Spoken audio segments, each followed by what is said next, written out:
तो ये जो गिरिराज जी का प्रसंग है उसमें एक संकेत है। जटायु लौट आए और संपाति आगे बढ़ते रहे, तो यही लगता है कि जटायु का अर्थ है डर गए कि हम जल के नष्ट न हो जाए, इसलिए लौट आए।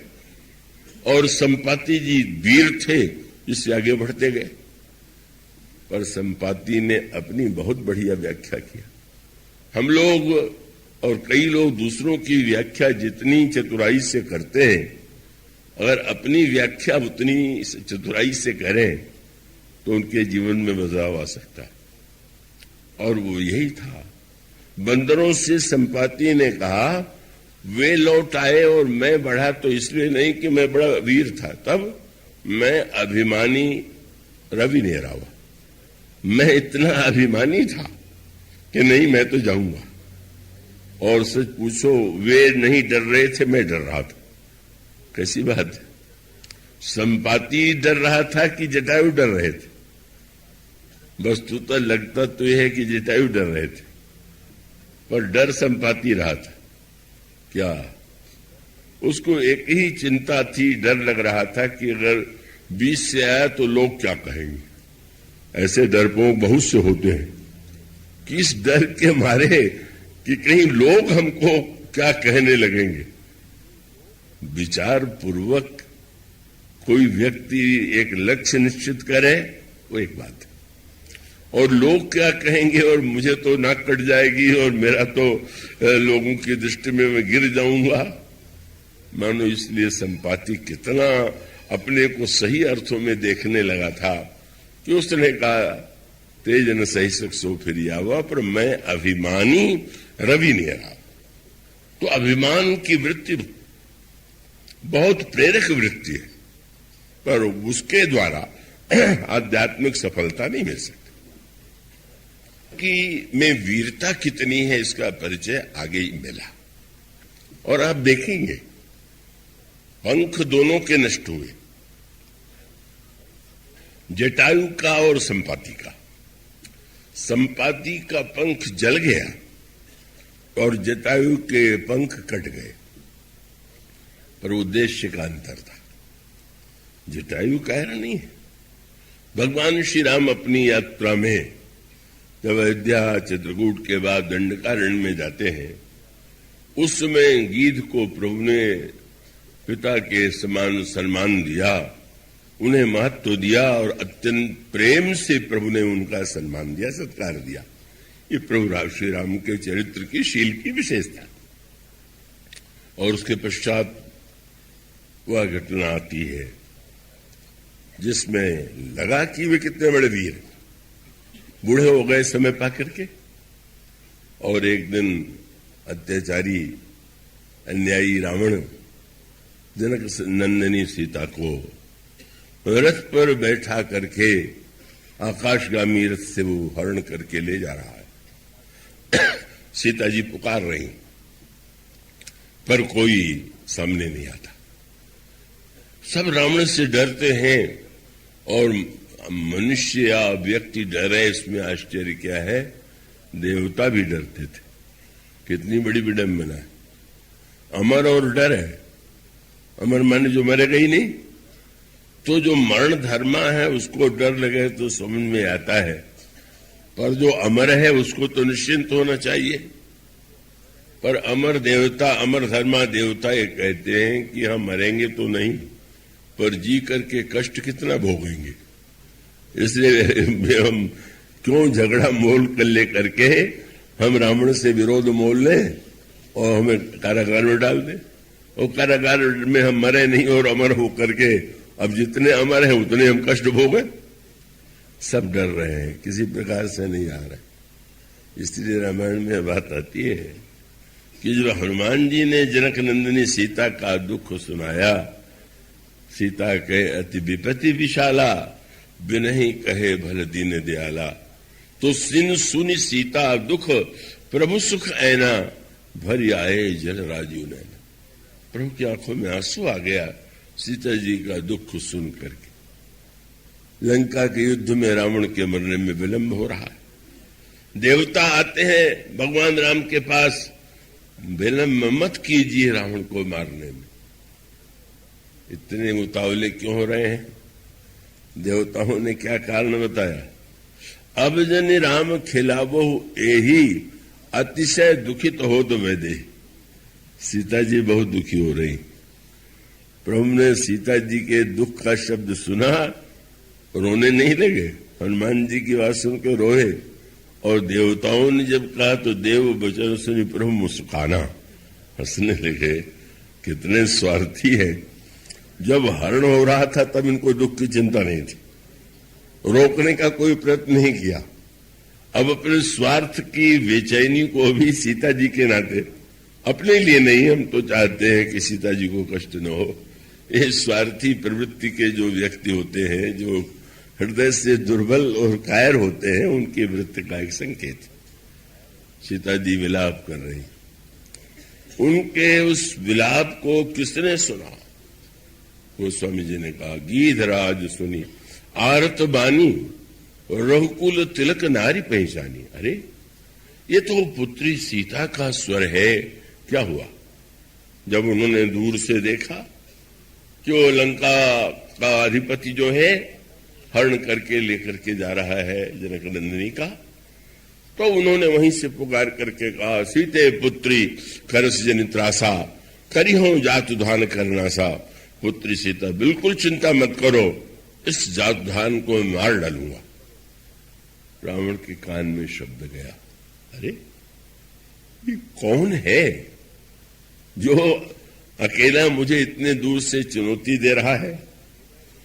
तो उसके मन में संदेह हुआ, कहीं गरुड़ तो नहीं है और कहीं मैनाक पर्वत तो नहीं है कि मैनाक की खगपति होई। लेकिन वो तो बड़ा अहंकारी था। बोले गरुड़ क्या साहस करेंगे मुझे चुनौती देने की? क्यों? बोले मम बल जान सहित पति सोई। गरुड़ के स्वामी विष्णु भी जानते हैं कि मेरा क्या बल है, तो जब उनका स्वामी मुझसे नहीं भिड़ता तो ये क्या भिड़ेंगे? लेकिन थोड़े देर में जब गीधराज जी पास आए तो आश्चर्य हो गया, अरे ये बूढ़ा गीध, वो गीध और उसमें भी अत्यंत बूढ़ा जीर्ण शीर्ण शरीर। बस उसको लगने लगा कि बड़े बड़े देवताओं ने, योद्धाओं ने मुझे चुनौती नहीं दिया और ये बूढ़ा गीध इस तरह चुनौती दे रहा है। और वह जैसा अभिमानी था उसने वही अर्थ लिया। बोले ये मुझसे लड़ने थोड़ी आ रहा। तब बोले जब बहुत वृद्ध हो जाते हैं तो लोग तीर्थ में मरने के लिए जाते हैं, तो इस बूढ़े ने भी सोचा होगा कि किसी तीर्थ में प्राण छोड़ना अच्छा है, और उनको इसको लगा होगा कि रावण की भुजा के तीर्थ में मरना बहुत अच्छा है। मम कर तीर्थ छाड़ी ही देखा, मेरी भुजा के तीर्थ में प्राण छोड़ने बूढ़ा आ रहा। और आप देखेंगे इतना वृद्ध शरीर होते हुए भी केवल संकल्प और मनोयोग से, उस भावना से शक्ति भर हुए रावण से लड़ते हैं। और लड़ते नहीं, बस चोचन मारी विदार से देही, चोच के प्रहार से भी कुछ देर के लिए रावण को मूर्छित कर दिया। दंड एक भय मूर्छाते ही, और उसके पश्चात फिर रावण इनको मूर्छित किया, पर रावण फिर चैतन्य हो गया। फिर रावण ने क्रोध में आकर के जटायु जी का पंख काट दिया। वे लड़ने के लिए प्रस्तुत थे, पंख काट दिया और पृथ्वी पर गिर पड़े। कितना वृद्ध ने, उस पक्षी ने जो अधम पक्षी कहा जाता था, उसने पंख कट जाने तक अपने आप को उस हित की भावना से, रक्षा की भावना से इतना कठिन युद्ध किया। रावण हरण करके ले जाता है और उसके पश्चात भगवान राम जनक नंदिनी को खोजते हुए आते हैं। गोस्वामी जी ने गीतावली रामायण में बताया कि गिरिराज के हृदय में कितनी ऊंची भावना थी। मृत्यु से वे नहीं डरते थे। मृत्यु से अगर डरते होते तो वो रावण को चुनौती क्यों देते? और अब भी वे मरना नहीं चाहते। प्राण जो है शरीर को छोड़ना चाहते हैं। शरीर में बड़ा कष्ट होता है तो प्राण भी व्याकुल होकर के उस शरीर को छोड़ दें, तो मानो गीधराज का प्राण शरीर से निकलना चाहता है, लेकिन गीधराज जी अपने प्राणों को फटकार रहे हैं। तुलसीदास जी का ग्रंथ जो गीतावली रामायण में, उसमें गोस्वामी जी कहते हैं, अरे पापी प्राण, तुम्हें जीवित रहना है, कब तक? श्री राम आ जाएं और वो संदेश हम दे दें कि रावण हरण करके दक्षिण दिशा में ले गया है, तब तक कितना भी कष्ट क्यों न हो, मरने का संकल्प बिल्कुल छोड़ दो। और गीतावली रामायण में गोस्वामी जी लिखते हैं, गीधराज जी ने कहा, चाहत चलन प्राण पामर, बिनु सिय सुधि प्रभु ही सुना है। सोचने लगे क्या करें, तो उनके हृदय में तो बड़ी भावुकता भी थी कि जब भगवान राम आए तो देखा गीधराज जी की मृत्यु नहीं हुई, और गीधराज जी उस समय एक ध्यान में डूबे हुए हैं। किस ध्यान में? क्या गोस्वामी जी ने कहा, आगे परा गीधपति देखा, सुमिरत राम चरण की रेखा। लोग भगवान के मुख का ध्यान करते हैं, भुजा का, चरण का, पर गीधराज जी प्रभु के चरण की रेखाओं का ध्यान कर रहे हैं। क्या भावना थी? उन्हें यह ज्ञात हो चुका था कि हरण इसीलिए हुआ कि लक्ष्मण जी ने रेखा खींच दिया और उस रेखा को रावण पार करने में समर्थ नहीं था और बाहर निकलने से हरण हुआ।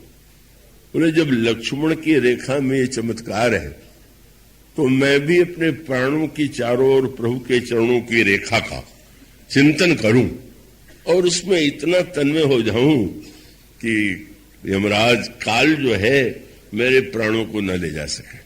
ऐसी भावना और व्याकुल है, शरीर में पीड़ा हो रही है, और उसी समय भगवान श्री राम का वहां आगमन होता है। रावण के अभिमान का, विवेक का वह प्रतीक, वह समझता था मेरे भुजा के तीर्थ में प्राण छोड़ने वाले हैं, पर वो तो प्रभु की जो भुजा का तीर्थ है, आज प्रभु ने गोद में उठा लिया। धूल आप अपने जटाओं से उन्हें सहलाते हैं, धूल झाड़ते हैं, और प्रभु ने जब उनका स्पर्श किया तो कर सरोज सिर पर से कृपा सिंधु रघुवीर, देख राम छविधाम मुख विगत भई सब पीर। प्रभु का दर्शन होते ही सारी पीड़ा समाप्त हो गई और प्रभु को बता दिया, नाथ दशानन यह गति कीन्ही, तई खल जनक सुता हरि लीन्ही। वो जनक नंदिनी सीता का हरण दुष्ट रावण ने किया। प्रभु बड़े व्याकुल हो गए। आप मेरी सेवा करने के लिए आप में कैसी रक्षा की भावना थी कि आपने अपने शरीर और प्राण की आहुति दे दिया। तो आपसे बढ़कर के महान उदार कौन होगा? प्रभु गीधराज जी की प्रशंसा करते हैं और गीतावली रामायण में और रामायण में भी आता है कि प्रभु ने कहा कि मैं चाहता हूं कि आप और जीवित रहें, मेरे जान तात कछुक दिन जीजे, और मैं पुत्र के रूप में आपकी सेवा करूं और आप पिता के रूप में मुझे अवसर दें, ये मेरी कामना है। भगवान कहते हैं कि आप जीवित रहिए। रामचरितमानस में भी यही बात आती है, पर गीधराज जी के मन में तो दूसरी बात थी कि जिसमें गीध से प्रभु ने कहा कि तुम तो राम कहा तन राखो प्राणा, तो उसमें गोस्वामी जी ने कहा एक नई बात हो गई। गीधराज को देख करके भगवान रोने लगे और गीध ने जो उत्तर दिया, गोस्वामी जी कहते हैं कि मुख मुस्काए कही ते बात। मुस्कुराते हुए गीध ने भगवान राम को उत्तर दिया, ईश्वर रो रहा है और जिसके शरीर में इतना कष्ट हुआ वो मुस्कुरा रहा है। ऐसे दिन पूछने लगे, गीध भी हंसता है क्या? हमने तो किसी गीध को हंसते नहीं देखा। मानो आप रामायण को उस स्तर पर मत पढ़िए कि आप उसको उस अर्थों में ग्रहण करिए। इसका संकेत तो जैसा मैंने कहा, उस हंसी में मानो गिद्धराज की आनंद की वृत्ति। अभी तो प्राण रक्षा के लिए व्यग्र थे, पर अब उन्होंने भगवान श्री राम से कहा कि महाराज मैं नहीं चाहता कि मैं जीवित रहूं। क्यों? बोले जाकर नाम मरत मुख आवा, अधमऊ मुकुट होई श्रुति गावा, सो लोचन गोचर मम आगे, राखऊं देह नाथ के ही खांगे। महाराज मेरे मरबे समन चार फल, होई तो क्यों न कही जाए। प्रभु जिस समय गिद्धराज के सामने नतमस्तक होते उस समय प्रभु ने एक वाक्य कहा। उन्होंने कहा मेरे विषय में प्रसिद्ध है कि मैं सबको सद्गति देता हूं, पर आपको जो लोग कहें कि श्री राम ने गति दिया तो बिल्कुल सही नहीं। अन्यों को भले ही मैंने गति दिया हो, पर जल भरी नयन कहत रहुराई, तात कर्म निजते गति पाई। आपने अपने कर्म के द्वारा गति पाई है, मेरी कोई उदारता नहीं। क्या कर्म? बोले परहित बस, यही बात है। जिनके मन माही तिन कह जग दुर्लभ को सुनाए। जिनके जीवन में परहित की वृत्ति होती है, इसका अभिप्राय कि गिद्धराज न उस जाति के हैं न उस परिवार के हैं, कोई उस नाते से स्व का संबंध नहीं होता। लेकिन प्रभु यही कहते हैं कि सत्य तो यह है कि जिनके जीवन में परहित की भावना है, वो संसार में कुछ उनके लिए दुर्लभ है ही नहीं। प्रभु कहते हैं कि आपने जो परहित के लिए इतना बड़ा त्याग किया, वो आपको उसका जो परिणाम मिल रहा है वो दया नहीं है मेरी, पुरस्कार नहीं है, वो तो आपके परहित की वृत्ति का परिणाम। और इसलिए बस ये सूत्रों महत्व का कथा जिस दिन प्रारंभ हुई थी, उस समय परहित की प्रशंसा काम ने किया था। परहित के लिए उसने भी कह दिया कि ठीक है, शंकर जी में के ऊपर मैं प्रहार करूंगा तो मेरी मृत्यु अवश्य होगी। शिव विरोध ध्रुव मरण हमारा, पर उसने कहा मैं अवश्य मृत्यु को स्वीकार करूंगा।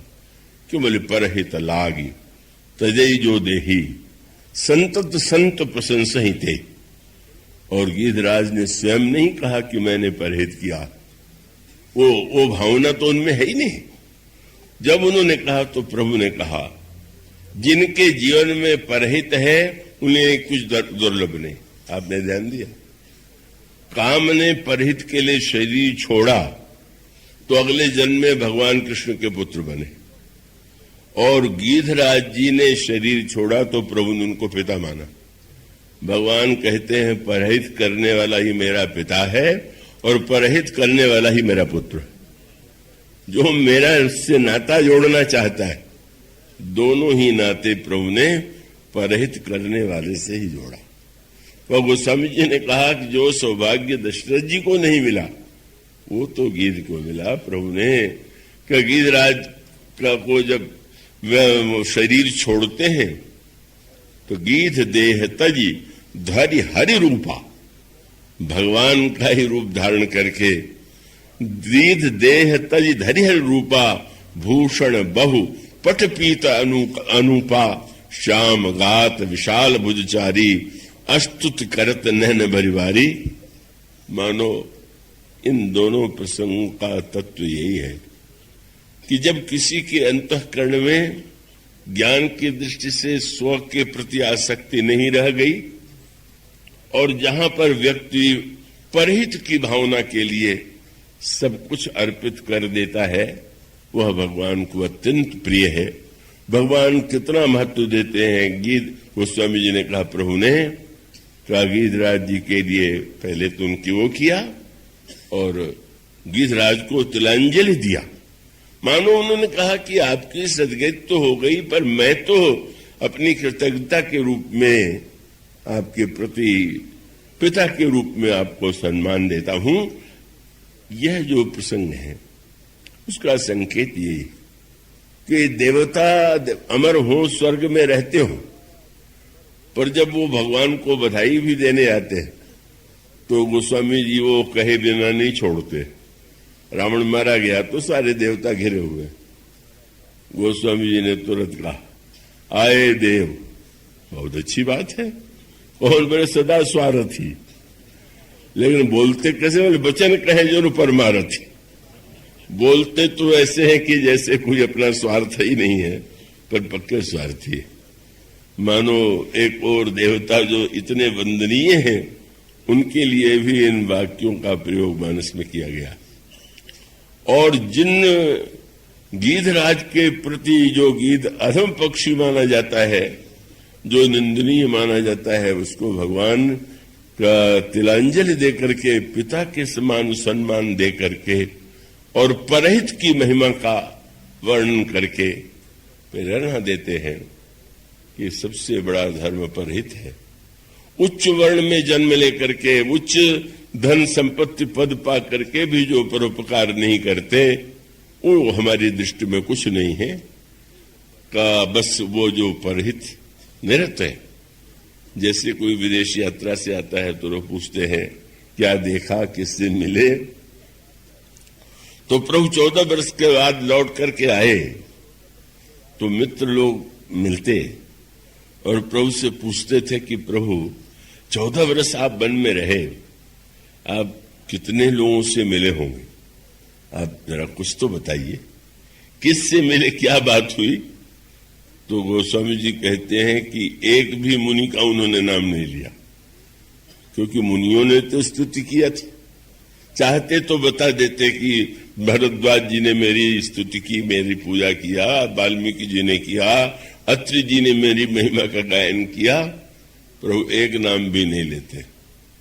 प्रभु ने कहा कि हाँ, वन में तो अनेक लोग मिले, सब मेरे लिए वंदनीय है, पर 2 व्यक्ति ऐसे हैं कि जिनकी स्मृति मेरे जीवन में आज भी अक्षुण्ण है। वो 2 व्यक्ति कौन है? वो स्वामी जी की पंक्ति विनय पत्रिका में आप पढ़िए, मूली मुनि मिली मुनि वृंद फिरत दंडक बन, सो चर्चौ न चलाई। तब बोले बस 2 व्यक्ति, कौन? बोले 12 गीध सबरी की वर्णत प्रीत स्वाय। गीध राज्या क्या थे वे, कैसा अद्भुत उनका त्याग था। शबरी जी धन्य है, संकेत है। प्रभु ने शबरी जी को मां के रूप में देखा, गीधराज को पिता के रूप में देखा। मानो दशरथ पिता है तपस्या और साधना के द्वारा, माताएं माता बनी हैं तपस्या के द्वारा। पर प्रभु ने कहा कि गीध के पितृत्व में और शबरी के मातृत्व को मैं कभी भूल नहीं पाता। कुछ दिन बाद मित्र फिर मिले, फिर कुछ चर्चा सुनाइए बन की, तो बस फिर भी प्रभु ने वही 2 नाम ले लिए। मित्र हंसने लगे। 14 वर्ष में केवल 2 ही व्यक्ति आपको मिले होंगे, वो गीध और सबरी। पर गोस्वामी जी कहते हैं कि प्रभु को क्या लगता है कि सचमुच सब लोग भगवान से फल मांगते हैं, पर शबरी ने भगवान को फल दे करके उनकी भूख मिटाया।